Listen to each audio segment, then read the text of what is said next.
Bahwa itu pertama dan yang paling utama adalah kita memberikan puji syukur kepada Allah Subhanahu wa taala yang memberikan kita semua nikmat sehat dan nikmat sempat, karena dengan kedua nikmat tersebut kita dapat berkumpul dalam majelis ini insyaallah berkahi jami'an rahmat Allah Subhanahu wa taala. Yang kedua, selawat serta salam adalah kita curahkan kepada baginda kita Nabi Muhammad sallallahu alaihi wasallam yang telah membawa kita dari zaman kegelapan menuju zaman terang benderang, dan insya Allah memberikan syafaatnya kepada kita di akhir nanti. Terima kasih bapak-bapak dan ibu-ibu sekalian yang sudah menyempatkan waktunya untuk hadir pada sore hari ini untuk mengikuti kajian dan buka bersama. Semoga perbuatannya diberkati Allah Subhanahu wa taala. Di sini saya Tawamji akan membacakan susunan acara pada sore hari ini. Yang pertama adalah pembukaan. Marilah kita buka acara pada sore hari ini dengan bacaan basmalah bersama-sama. Bismillahirrahmanirrahim. Yang kedua adalah acara inti yang akan diisi oleh Ustaz Muhammad Muiz. Kepada beliau waktu dan tempat saya persilakan. Bismillahirrahmanirrahim. Assalamualaikum warahmatullahi wabarakatuh. Alhamdulillah wassalatu wassalamu ala rasulillah wa ala alihi wa ashabihi wa man tabi'ahum bi ihsan ila yaumil qiyamah, amma ba'd. Hadirin hadirat Bapak Ibu sekalian, alhamdulillah pada hari ini kita bisa melanjutkan kajian menjelang berbuka puasa ya, tanpa terasa sudah hampir sepertiga bulan Ramadan ini kita lewati ya.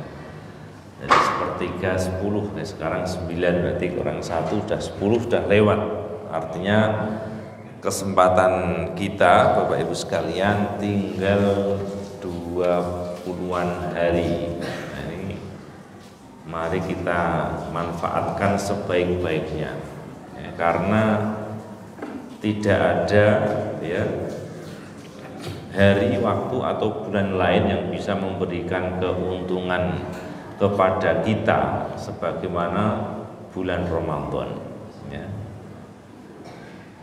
Tidak ada bulan, waktu ya yang bisa memberikan keuntungan kepada kita melebihi bulan Ramadan ya. Hatta ataupun bahkan ya kan perusahaan-perusahaan besar, mal-mal yang buat bazar atau obral diskon 50% minimal atau diskon sampai 70%. Nah itu belum bisa menyamai bulan Ramadan. Nah ini kalau sekalian di bulan Ramadan ini pahala dilipat gandakan ya, pahala kita diberi berbagai kesempatan. Bahkan kemarin kita baca amal soleh di bulan Ramadan itu ada sekitar 100 sekian, ribuannya sekali ya, amal soleh di bulan Ramadan ini yang bisa kita lakukan ya. Mungkin di bulan lain itu agak susah ya, mulai dari sahur, di sahur itu ada istighfar ya kan, astagfirullah, astagfirullah ya kan. Kemudian kalau mau sholat misalnya tambah sholat malam tambah 2 rakaat atau berapa masih bisa. Kemudian langsung ke subuh, sholat subuh. Habis sholat subuh berjamaah ada sebelumnya ada qobliyah, ya kan? Di situ kita dengarkan ilmu apa? Kuliah subuh. Habis kuliah subuh ada tilawah Al-Quran. Ya. Selain zikir ya ada zikir. Kemudian Bapak Ibu sekalian bisa tilawah Quran. Ya kan? Terus itu ratusan dihitung bisa kita lakukan pada bulan Ramadan ini dengan mudah sekali ya, mudah sekali ya sekalian ya. Nah makanya mari kita bersemangat di sisa hari di bulan Ramadan ini. Kemudian Bapak Ibu sekalian, sebagai mukaddimah atau intro, mengapa kita ini terus belajar, perlu terus hadir ke majelis ilmu, perlu terus mengkaji ilmu. Nah, itu kira-kira kenapa? Bahkan mungkin kita ini rekor di Masjid Muhajirin ya kan, tiap hari ada kajian menjelang berbuka puasa, ada buka puasa bersama. Apa ora jeleh bahasa Jawa nih kan. Nah, ini kita rekor. Di masjid-masjid yang lain mungkin ada buka tapi nggak ada kajian, ya kan? Nah, tapi yang istimewa di sini kita ada kajian setiap hari dan ini sesuatu yang bagus. Nah, salah satu jawabannya, bagus sekalian, kenapa kita itu harus selalu belajar. Ya. Disebutkan oleh Imam Ahmad, ya, disebutkan oleh Imam Ahmad tentang betapa mulianya kita itu belajar, mempelajari ilmu. Ya, beliau menyampaikan al ilmu la ya'dilu syai'un, ya, bahwa pahala dari menuntut ilmu, Bapak Ibu sekalian, la ya'dilu syai'un, itu tidak ada yang menyamai. Jadi kita hadir ke majelis ilmu, belajar ilmu, mempelajari ilmu, itu pahalanya tidak ada ibadah apapun yang menyamainya. Tapi ada lanjutannya, liman sohat niyatuhu, ya. Jadi pahala di majelis ilmu, belajar ilmu ini tidak ada yang menandingi. Liman, bagi orang yang sohat, benar niyatuhu, niatnya. Nah, jadi Bapak Ibu sekalian, kita bisa mendapatkan pahala yang sangat luar biasa dari majelis ilmu. Hadir ke majelis ilmu ini syaratnya kalau niat kita itu betul, ikhlas. Ikhlas. Nah, maka Imam Ahmad ditanya, kaifa dzalika? Terus bagaimana caranya? Ya. Maka beliau menjawab, yanwi raf'al jahli an nafsihi wa ghairihi. Cara agar kita ketika menuntut ilmu itu niatnya benar, ya, caranya adalah dengan niat untuk menghilangkan kebodohan, ya, an nafsihi, dari diri kita. Apakah dari diri kita saja? Tidak. Tapi wa ghairihi, dan dari orang lain juga. Nah, ini Bapak Ibu sekalian. Jadi kalau kita dari rumah belum niat, mari kita niatkan. Kita hadir ke majelis ilmu ini, kita niatkan untuk menghilangkan, ya, ketidaktahuan dari diri kita dan juga dari orang lain. Orang lain itu siapa? Bisa anak kita, bisa istri kita, ya kan? Bisa teman kita, bisa keluarga kita. Nah, jadi ada targetnya, ya.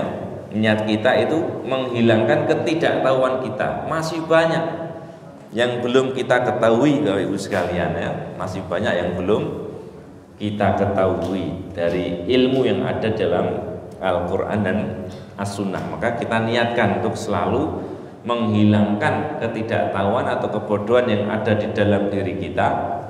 Juga kita niatkan, ya, untuk mengajari, berarti kan, karena menghilangkan kebodohan yang ada pada orang lain berarti kita niat untuk mengajari. Nah, masih banyak. Maka target kita apa yang belum kita tahu ini, nah, kita pelajari. Nah, yang belum kita tahu ini apa? Kemudian tentu saja yang sebelumnya kita nggak tahu, dengan hadir ke majelis ilmu berarti jadi tahu. Yang asalnya tidak baik nanti menjadi baik. Nah, itu niat yang benar menurut Imam Ahmad, ya. Al ilmu la ya'dilu syai'un liman sahhat niyatuhu, ya, yaitu jahli an nafsihi wa ghairihi. Nah, jadi mari kita niatkan, ya, hadir ke majelis ilmu ini untuk menghilangkan ketidaktahuan dalam diri kita dan juga ketidaktahuan dalam diri orang lain. Nah, kemudian Bapak Ibu sekalian, kalau kita melihat ilmu ini sangat luas sekali. Wallahu akhrajakum min butuni ummahatikum la ta'lamuna syai'a. Dalam Al-Qur'an disebutkan bahwa kita dikeluarkan dari perut ibu kita dalam keadaan tidak tahu apa-apa, dalam kondisi nul, seperti kertas putih, nggak tahu, nggak ada catatannya apa-apa ya.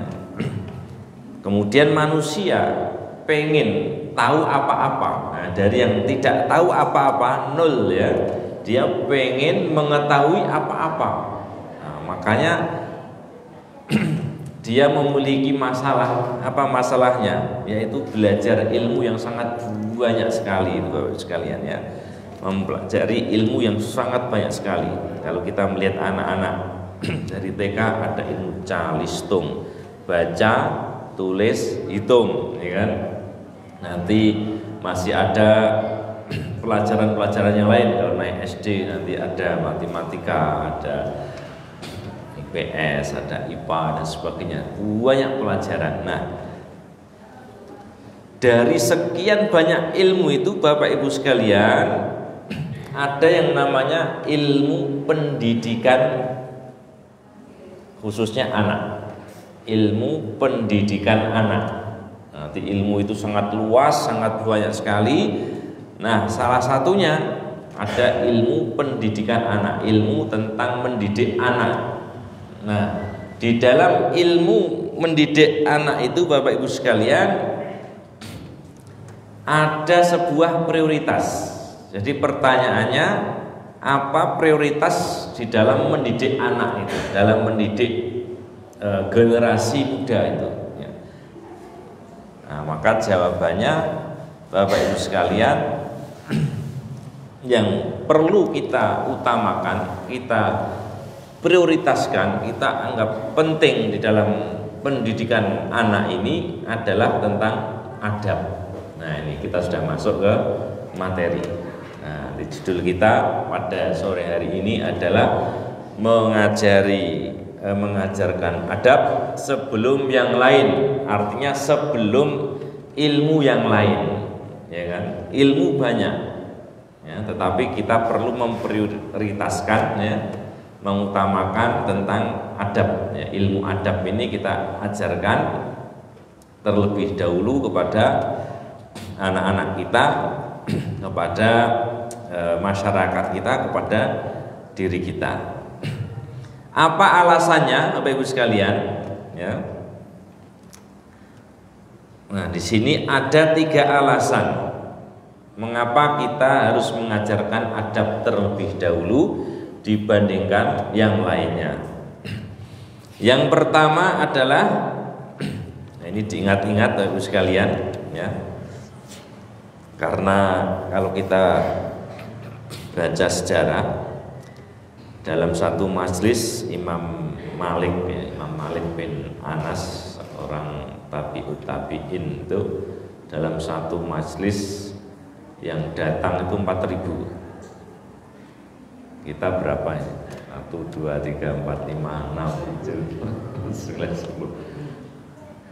Ya, kira-kira 50, 150 ya kalau dihitung dari kotaknya ya. Nah, di majelis Imam Malik itu 4.000. Nah, dari 4.000 itu dikisahkan yang nyatat itu cuma 400. Sisanya ya mereka belajar adab. Ya, mereka belajar adab kepada Imam Malik. Gimana nih adabnya Imam Malik ini? Cara duduknya gimana, cara ngajarnya, cara membaca hadis Rasulnya bagaimana dan sebagainya ya. Jadi yang serius ya memang menjadi santri ya, menjadi thalibul ilminya ya, itu sekitar 400. Sisanya 3.600 orang Bapak sekalian. Ya, itu menjadi mustami ya kan.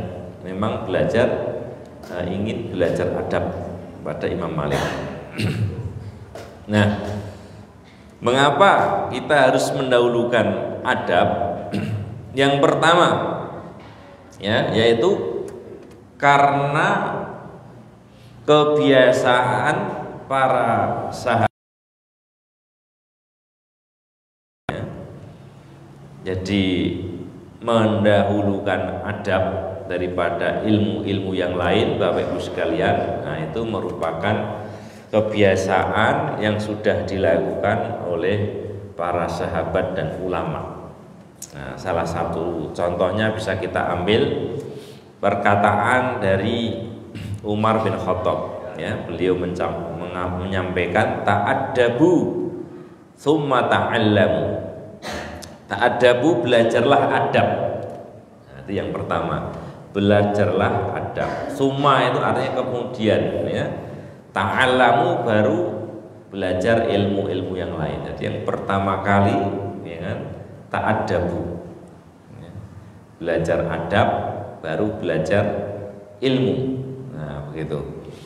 Kemudian juga di dalam ayat yang sudah kita hafal Bapak Ibu sekalian, dalam surat At-Tahrim, ya ayyuhalladzina amanu qu anfusakum wa ahlikum nar. Wahai orang-orang yang beriman, ya, jagalah dirimu dan keluargamu dari api neraka. Nah, di situ sahabat Ali bin Abi Thalib beliau menafsirkan qu anfusakum, ya, jagalah dirimu, ya, dan keluargamu itu dengan adibuhum wa 'allimuhum, ya. Beliau menjelaskan tafsirnya adalah dengan cara adibuhum, ya, ajari adab, wa 'allimuhum, dan ajari ilmu. Nah, jadi dari sini bisa kita ambil Bapak Ibu sekalian sebuah kesimpulan bahwa para sahabat itu sudah menjadi sebuah kebiasaan, ya, di kalangan mereka, bahwa mereka mempelajari adab terlebih dahulu daripada ilmu. Nah, kemudian gimana caranya belajar adab, ya kan? Kok adab dulu baru ilmu, kan nggak tahu apa-apa, ya. Berarti yang diajarkan, ya, diajarkan ilmu adab itu. Kemudian juga ada seorang ulama dari tabi'ut tabi'in namanya Abdullah, ya, bin Mubarak, terkenal Ibnu Mubarak. Jadi Ibnu Mubarak nama aslinya Abdullah bin Mubarak, namanya Abdullah. Nanti ada Ibnu Abbas, itu namanya bukan Ibnu Abbas, namanya Abdullah bin Abbas. Nah, Abdullah bin Mubarak ini Bapak Ibu sekalian, ini beliau seorang ulama, jadi multi talenta. Beliau juga seorang saudagar kaya, beliau juga seorang mujahid. Ini jarang-jarang, ya. Kalau kita ini kadang-kadang apa istilahnya, ahli ilmu tapi miskin, ya. Kadang-kadang saudagar tapi nggak paham ilmu, ya kan? Atau kadang-kadang mujahid tetapi nggak punya ilmu.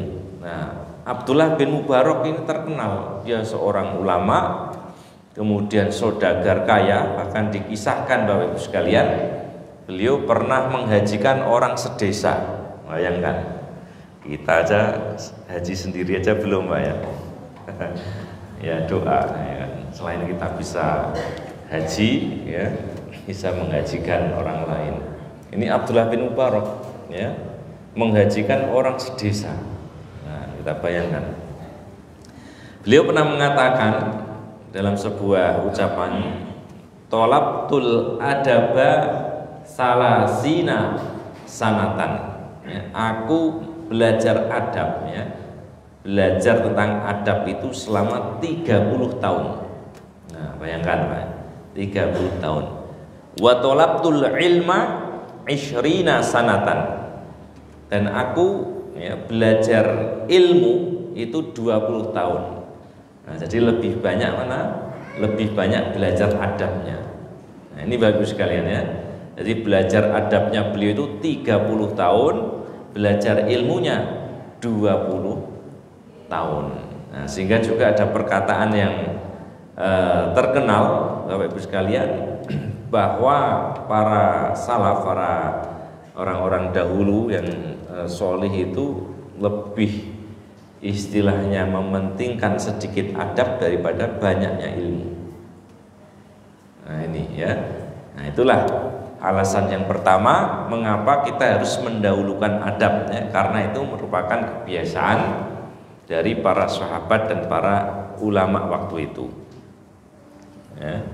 Jadi kalau kita ingin baik, Bapak Ibu sekalian, bagaimana ada orang-orang seperti Imam Ahmad, ada orang-orang seperti Imam Syafi'i, ya kan? Ada generasi seperti para sahabat, para tabi'in, para tabi'ut tabi'in. Ya berarti kalau kita ingin seperti mereka, ya meskipun nggak bisa persis, agak jauh-jauh, ya ikuti apa yang mereka lakukan. Apa yang mereka lakukan? Yang mereka mengutamakan adab daripada yang lainnya. Mereka mempelajari adab terlebih dahulu sebelum yang lain.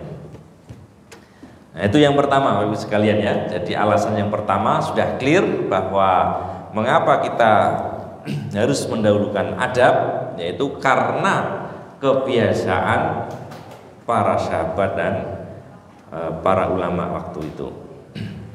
Kemudian yang kedua, Bapak Ibu sekalian, nah ini perlu kita perhatikan kenapa kita itu mendahulukan belajar adab daripada yang lain, khususnya para pemuda, para penuntut ilmu, ya, para mahasiswa ini, supaya ilmu yang dipelajari itu tidak menjadikan kita sombong.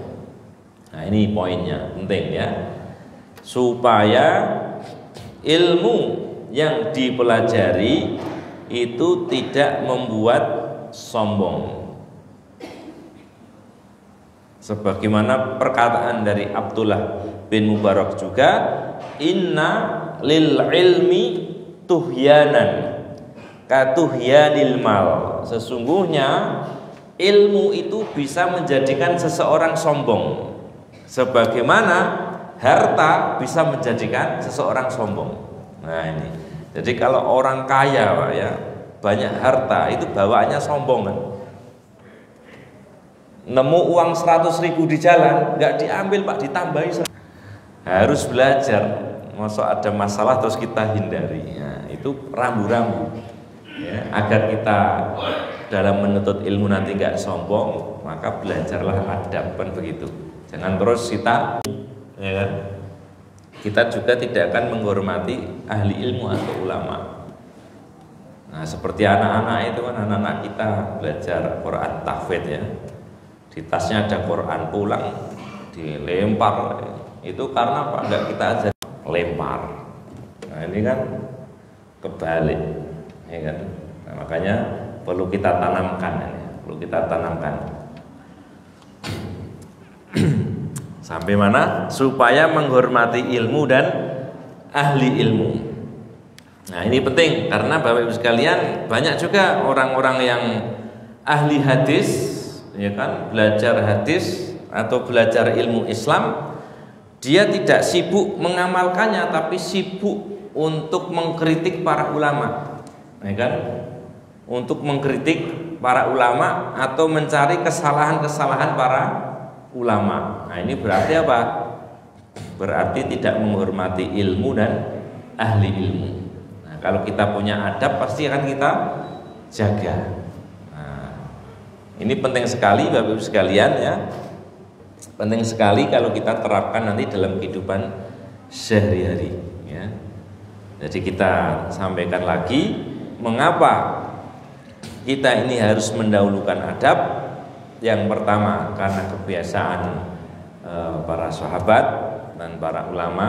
Yang kedua supaya ilmu yang dipelajari itu tidak membuat sombong. Kemudian yang ketiga supaya menghormati ilmu dan ahli ilmu. Jadi ustadz, ya, yang mengajarkan ilmu kepada kita, siapapun itu harus kita hormati, ya, harus kita hormati. Yang mengajari satu huruf kepada kita itu harus kita hormati, ya. Jangan sampai karena kita sudah merasa titelnya lebih tinggi, ya kan, lebih pinter, kita sudah tidak hormat lagi kepada ustadz, kepada guru-guru kita. Berikutnya Bapak Ibu sekalian, setelah kita sampaikan mengapa harus mendahulukan adab. Adab itu apa? Ya. pertanyaannya ya. Adab itu sebenarnya apa? Jadi ada yang menyampaikan, tetapi saya sampaikan satu saja biar tidak bingung. Ini adalah yang disampaikan oleh Ibnu Hajar Al-Asqalani. Beliau menyampaikan bahwa al-adab al-ahdu bimakarimil ahlaki. Yang namanya adab artinya adalah mengamalkan akhlak-akhlak yang mulia. Nah, jadi apa itu adab? Adab yang mengamalkan akhlak-akhlak yang mulia, sehingga cakupannya sangat luas, Bapak Ibu sekalian. Ya, cakupan dari adab ini sangat luas karena apa? Dia mengamalkan akhlak yang mulia. Padahal akhlak itu banyak sekali, ya kan? Ketika bicara ya, nanti ada adabnya. Ketika bersikap itu juga adab, itu akhlak mulia. Kemudian kita amalkan, Bapak Ibu sekalian, itu adab. Nah, jadi misalnya anak kita dari masjid terus pulang ke rumah atau dari sekolah pulang ke rumah, kemudian masuk aja nggak salam. Nah, itu perlu kita ajari. Nah, tadi sudah salam belum? Oh, lupa, ulangi. Assalamualaikum. Waalaikumsalam. Nah, itu kita ajari begitu, Bapak sekalian ya. Ketemu ustadzahnya kok malah sembunyi, ya kita ajari, nak, itu gurumu toh.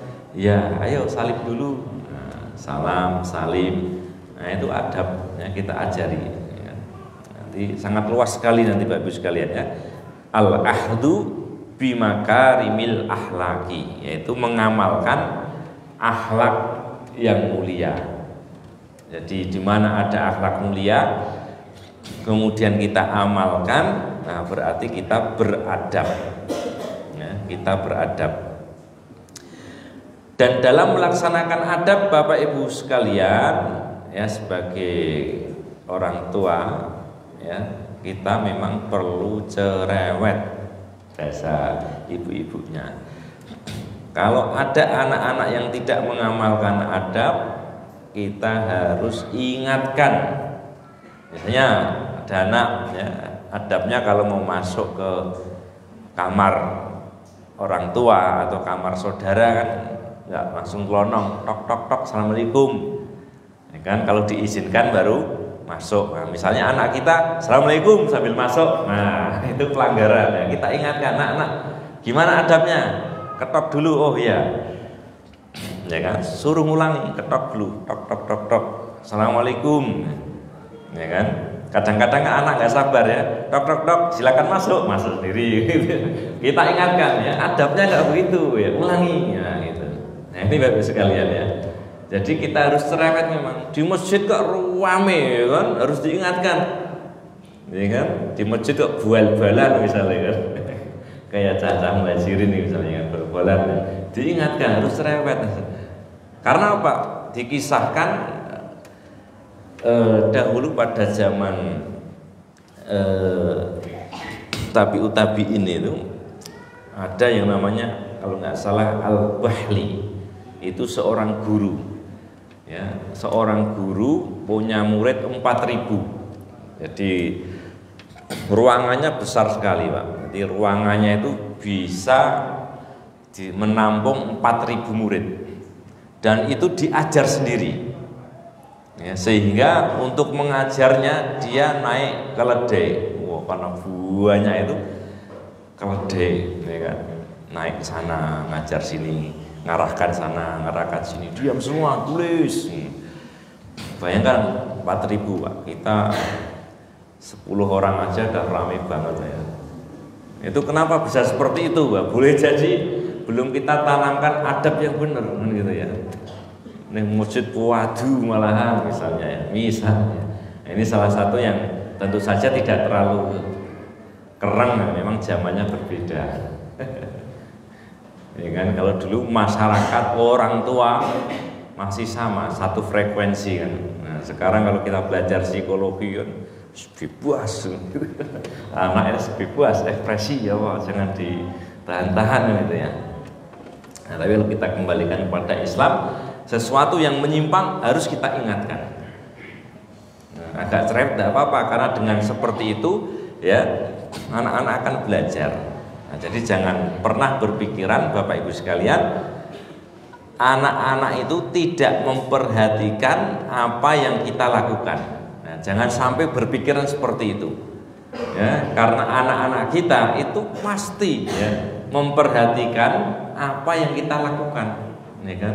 Ketika dia salah kita ingatkan tentunya dengan cara yang baik, ya, tidak langsung dimarahin, tapi ya nak kamu ngapain?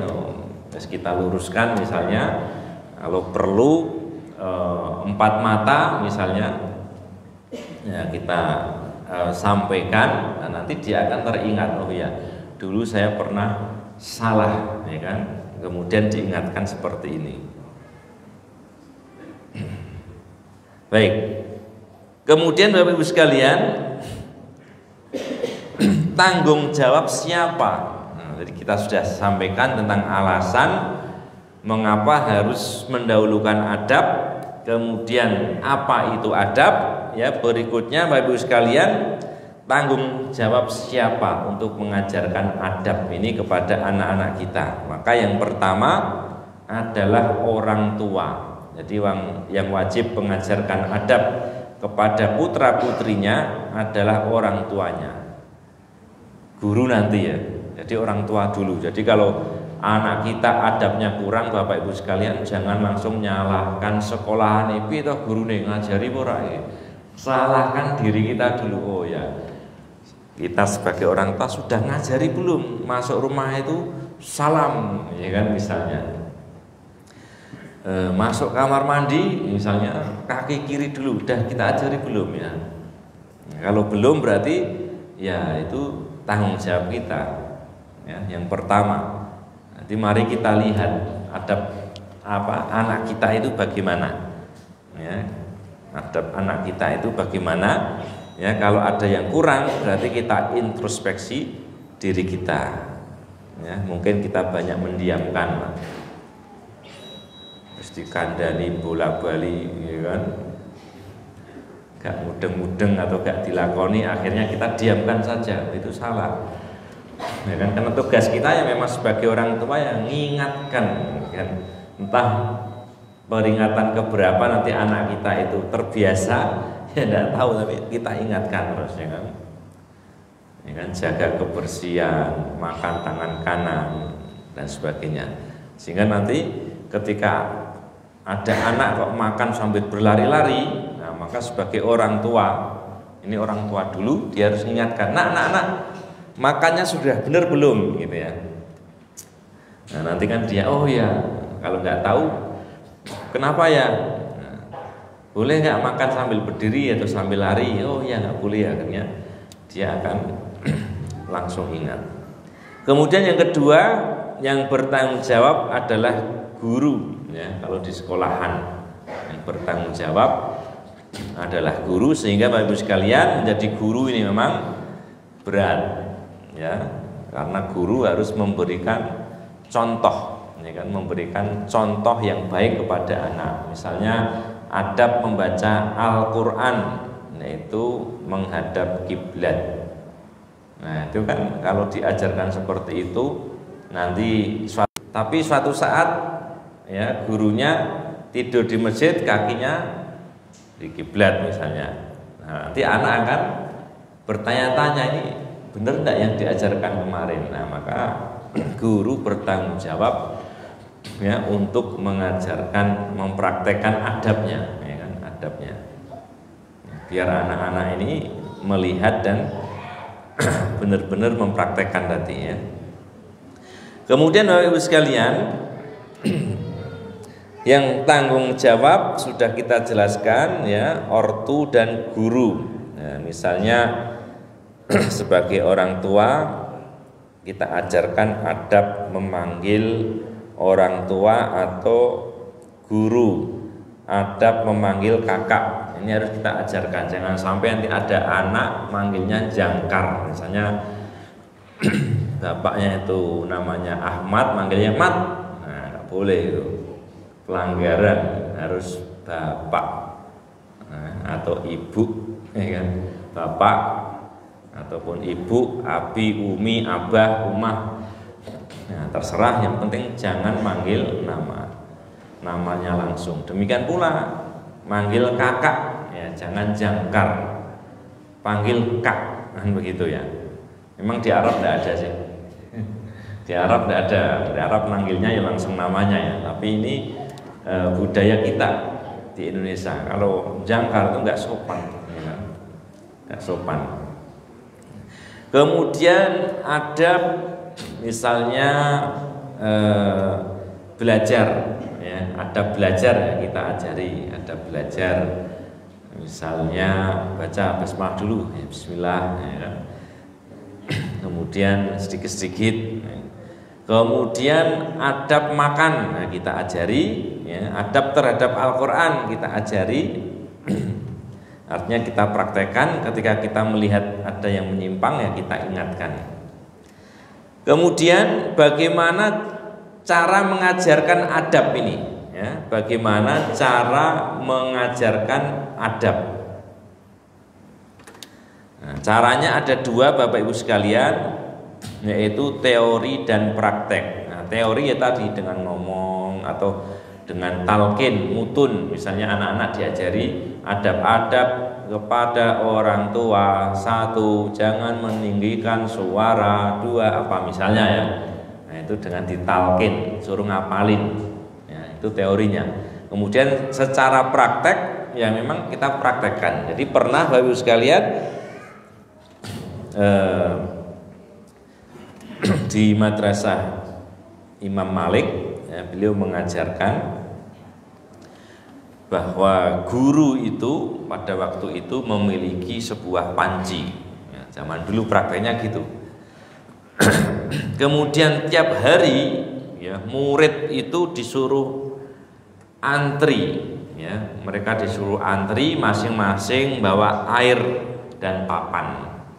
Jadi kalau dulu belum ada alat tulis, papannya itu ditulisi ilmu yang disampaikan. Nah, kemudian kalau besoknya ada pelajaran baru berarti harus dihapus, ya kan? Nah, hapusnya pakai air. Papan itu dicucinya di dalam panci, ya, karena yang dipelajari waktu itu Al-Quran, ya, apa istilahnya, dicuci, air bekasnya itu dibuang di sebuah lubang, terus ditutup. Nah, ini mengajari anak-anak untuk menghormati tulisan Al-Quran. Nanti sampai seperti itu. Jadi airnya nggak sembarangan dibuang buat nyiram, tapi dibuatkan lubang khusus. Nah, nanti setelah pancinya itu penuh, ya kan, dibuang di situ terus ditutup. Nah, jadi prakteknya seperti itu, cara menghormati Al-Quran sampai seperti itu. Jadi papan yang tulisan, bekas tulisan Al-Quran, ya, sampai seperti itu Bapak sekalian, ya. Makanya kalau sekarang ada para penghafal Quran tetapi Qurannya ditaruh di lantai, ya kan, kurang menghormati, itu sebuah pertanyaan, ya. Bisa jadi tadi diberi Quran dulu, adabnya belum, ya. Jadi adab dulu, ya kan, baru silakan belajar Al-Quran, ya, biar dia bisa menghormati Al-Quran. Atau ada juga misalnya hafid Al-Quran atau orang yang belajar Quran, maca Quran nggak pakai baju, itu nggak sopan, gitu. Dan ada itu di beberapa tempat itu, wah sumuk copot, ya kan. Jadi itu praktek dari belajar adab terhadap Al-Quran. 17.36, masih berapa menit Bapak sekalian? 10-an, ya. Nah, itu Bapak Ibu sekalian, ya. Intinya kita sudah sampaikan satu tentang alasan kenapa kita harus mendahulukan adab, ya. Jadi ini penting sekali karena ada kejadian nyata di masyarakat, khususnya para generasi muda ini, ya. betul-betul terjadi, Pak. Jadi di masyarakat itu terjadi, ada orang sudah belajar di pondok, sudah bahkan sudah tambah kuliah 7 tahun, ya kan. Ini nyata, ya. Kemudian di lingkungannya itu di sebuah masjid, dia nggak setuju dengan yang namanya jam digital, apa ini jam andan. Dia anggap itu hukumnya bid'ah, nggak ada zaman Nabi. Nah, itu ilmunya tinggi, Pak. Tapi karena adabnya kurang, dia datang ke masjid bawa gunting, Pak, digunting gitu, Pak. Sak masjid geger. Jadi kasus gede gitu ya. Sak masjid geger. Bocah iki karepe piye gitu kan. Orang melu urun malah ngetok-ngetok. Terjadi betul, Pak. Nggak usah kita ceritakan di mana. Terjadi betul. Ya, itu geger itu masjidnya. Ya, kemudian kejadian yang lain sama. Ya, di tempat yang lain, ya santri juga. Ini bukan jelek-jelekan santri, tapi menunjukkan adab itu penting, ya kan. Jadi dia tidak menjadi tidak masuk jadwal imam, ada tulisannya, ya. Tapi karena dia datang duluan di belakang imam, ketika imamnya belum ada langsung maju. Wah, akhirnya geger juga itu. Jangan langsung maju, tunggu aja. Dicari siapa yang jadi imam. Misalnya memang sudah tidak ada, baru di monggo Mas. Nah, itu baru silakan. Ini jangan pernah langsung maju sendiri. Ya, maju duluan sebelum ada yang menyuruh. Nah, ini merupakan adab juga, ya kan? Adab juga. Nah, ini bagus sekalian. Ya, penting ya di masyarakat, penting sekali karena orang itu nanti akan dilihat dari adabnya. Karena tadi ketika kita itu punya ilmu tapi nggak punya adab, ya nanti ilmu yang kita sampaikan itu akan kita sampaikan tanpa adab. Orang tidak akan simpati. Ya, tetapi kalau kita punya adab meskipun ilmu sedikit, insya Allah orang itu suka, kan gitu ya. Orang itu senang. Ya, sebagaimana kita datang ke suatu tempat, misalnya ya kita perkenalkan diri, kita kula nuwun dan sebagainya, orang akan senang daripada kita datang langsung ceramah, gitu ya. Dan perlu kita kenalkan. Kalau belum mantap, kita suruh kenalkan oleh Pak Tamir. Pak Tamir tolong dikenalkan dulu ya sebelum nanti saya ceramah. Nah, nanti dengan dikenalkan, ya kan jamaah nanti tahu, ya hatinya lebih menerima daripada tiba-tiba, ya kan ada yang datang kemudian ceramah. Nah, pasti pertanyaannya bukan materinya tapi sopo iku ya. Penasaran gitu kan. Terus yang disampaikan ini apa kira-kira nah, gitu. Sudah Mas? 4 menit ya, kita kasih waktu untuk berdoa karena waktu menjelang berbuka adalah waktu yang mustajab. Doa yang bisa kita lakukan salah satunya Bapak Ibu sekalian, Allahumma rizukna husnal adabi, ya, Allahumma rizukna husnal adabi, ya Allah berikanlah kepada kami adab yang bagus. Nah, pendek Allahumma rizukna husnal adabi, Allahumma rizukna husnal adabi, ya, jawanya ya Allah berilah kami adab yang bagus. Ya Allah, pendek-pendek praktekan Pak, pendek-pendek praktekan ya. Insya Allah dikabulkan oleh Allah Subhanahu Wa Taala. Nah, itu yang kita sampaikan. Aku lu qauli hadza astaghfirullah li wa lakum. Waktu saya kembalikan kepada pembawa acara. Assalamualaikum warahmatullahi wabarakatuh. Terima kasih Bapak Wis atas ilmunya. Mudah-mudahan kita semua. Masih ada waktu beberapa menit. Barangkali ada bapak-bapak dan ibu yang mau tanya. Doa. Kalau tidak ada, kita langsung ke acara berikutnya, yaitu adalah penutupan. Marilah